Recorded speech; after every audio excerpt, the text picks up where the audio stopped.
નમસ્કાર દર્શક મિત્રો, એચડી ન્યૂઝમાં આપનું હાર્દિક સ્વાગત છે। હું છું આપની સાથે આરડી વાઘેલા। જોઈએ આજના મુખ્ય સમાચાર।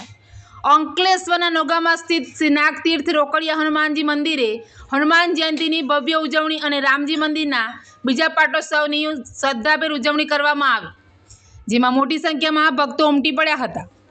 અંકલેશ્વર તાલુકાના નોગામા ગામ નજીક આસ્થા અને પ્રતીક સમાસી નાગ તીર્થ રોકડિયા હનુમાનજી મંદિર આવેલું છે। આ પૌરાણિક મંદિર ખાતે હજારોની સંખ્યામાં ભક્તો દર્શનાર્થે ઉમટી પડે છે। ત્યારે આજ રોજ હનુમાન જયંતિ અને રામજી મંદિરના બીજા પાટોત્સવની ભક્તિભાવપૂર્વક ઉજવણી કરવામાં આવી હતી। હનુમાન જયંતિ અને રામજી મંદિરના પાટોત્સવ નિમિત્તે મંદિર ખાતે વિશેષ પૂજા, મહાયજ્ઞ અને મહાપ્રસાદીનું આયોજન કરવામાં આવ્યું હતું। સવારથી જ ભક્તો ઉમટી પડ્યા હતા અને પૂજા અર્ચના કરી દાદાના દિવ્ય દર્શન કરી મહાપ્રસાદીનો લાવો લીધો હતો। આ પાવન અવસરે મંદિરના પટાંગણ ખાતે ભવ્ય લોક ડાયરાનું આયોજન કરવામાં આવ્યું છે। એચડી ન્યૂઝ સાથે રિપોર્ટ જયેશ પ્રજાપતિ, અંકલેશ્વર।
विनायकं गुरुभानु ब्रह्मा विष्णु महेश्वरान् सरस्वती प्रणम्यालो सर्वकार्यार्थसिद्धये आपदामपहर्तारं दातारं सर्वसंपदां लोकाभिरामं श्रीरामं भूयो भूयो नमाम्यहम्।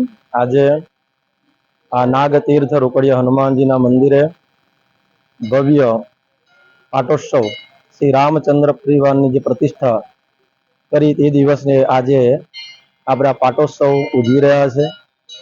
ખૂબ ભવ્ય આયોજન, જે બધું જ ભગવાન શ્રી રામચંદ્ર જેટલા ભવ્ય રીતે પ્રતિષ્ઠા કરી એવા જ ભવ્ય રીતે દર વર્ષે આ બીજો પાટોત્સવ કરી રહ્યા છે।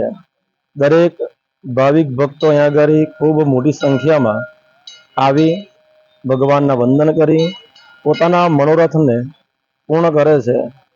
નાગતીર્થ રોકડિયા હનુમાનજીના મંદિરે આવવાથી ભગવાનની હનુમાન ચાલીસાના જપ પાઠ વગેરે કરવાથી ભાવિ ભક્તોને ઘણું પુણ્યની પ્રાપ્તિ થાય છે।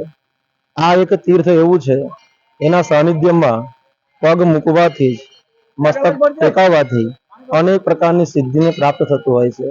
આજે આ જગ્યાએ ભગવાન શ્રી રામચંદ્રનો પાટોત્સવ નિમિત્તે ભવ્ય હનુમાન યાગ, શ્રી રામચંદ્ર પરિવારની પૂજન વગેરે આ તીર્થ અંકલેશ્વર તાલુકાના માંડવા પાસે, માંડવા નોગામા ગામ પાસે રોકડિયા હનુમાનજી મંદિર, એમાં ભક્તો આવે છે અને ભાવ થકી ઘણું બધું દાન અર્પણ કરે છે। એ દાન ખૂબ સારા ભાવથી અર્પણ કરે છે અને આવા યજ્ઞો થતા હોય છે। એવી જ અહીં બધા ભક્તો બધા આવતા રહે, પોતાના મનોરથને પૂર્ણ કરતા રહે। આવા બધા વિદ્વાન બ્રાહ્મણો દ્વારા દર વર્ષે આવો નવો પાટોત્સવ ઉજવે છે. પાટોત્સવ કર્મની અંદર એક વ્યક્તિનું કામ નથી, બધા જ સૌ ગામવાળા ભેગા મળી, ભાઈ ભક્તો ભેગા મળી, બ્રાહ્મણો આ બધા સહાયક રૂપ બની આ યજ્ઞને પૂર્ણ કરે છે. અને દર વર્ષે આવો નવો ભગવાન શ્રી રામચંદ્ર હનુમાનજી મહારાજની કૃપાથી આવા નવા યજ્ઞ થતા રહે અને સર્વ યજમાનનું કલ્યાણ થાય. આવા પાટોત્સવ નિમિત્તે આજે ભવ્ય ડાયરાનું પણ આયોજન કરેલું છે. સાંજે અપેક્ષા પંડ્યા અને રાજદાન ગઢવી એ પણ અહીં પધારી રહ્યા છે. તો દરેક ભાઈ ભક્તો અહીંયા આગળ મોટી સંખ્યામાં આવો, પધારો, ભગવાનની પૂજાનો લાવો લો અને ડાયરાની પણ મોજ માણો. જય શ્રી રામ.